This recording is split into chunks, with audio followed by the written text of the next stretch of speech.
ঠিক আছে। আবার এই চলে আসছে উত্তল দর্পণ। তো এই যে উত্তল দর্পণ, এই উত্তল দর্পণের ফোকাস কোথায়? এই হচ্ছে উত্তল দর্পণের ফোকাস। তাহলে সামনে কোনটা? এইটা হচ্ছে সামনে। এই হচ্ছে উত্তল দর্পণের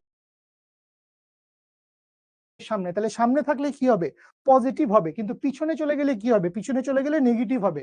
তাহলে উত্তল দর্পণের ফোকাসটা কি হবে? উত্তল দর্পণের ফোকাসটা হবে হচ্ছে নেগেটিভ। আচ্ছা, আর বস্তু সবসময় কই থাকবে? বস্তু সবসময় থাকবে হচ্ছে দর্পণের সামনেই থাকে।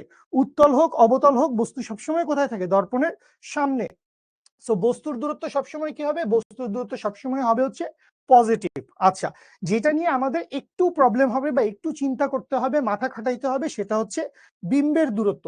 সো বিম্বটা কখন পজিটিভ হয়, কখন নেগেটিভ হয়। আজকে আমরা 2-3টা ম্যাথ করার পরে অনেকগুলা দর্পণ এঁকে অনেকগুলা বিম্ব গঠন করব, কিছু টেকনিক দেখব। সো সেই টেকনিকে যাওয়ার আগে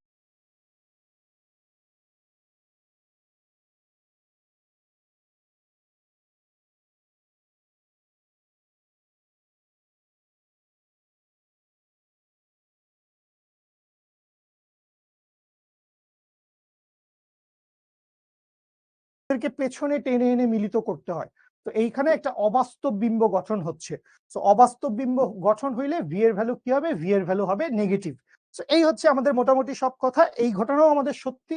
যা কিছু বাস্তব দর্পণের ক্ষেত্রে, যা কিছু বাস্তব সেটা হচ্ছে পজিটিভ, যা কিছু 2-3টা ম্যাথ সলভ করব। তো চলেন আমরা ম্যাথ সলভ করতে যাই। আমি একদমই নতুন কিছু পড়াই নাই, আমি জাস্ট মিসকনসেপশন যদি কিছু থেকে থাকে সেটা ক্লিয়ার করার জন্য বলছি।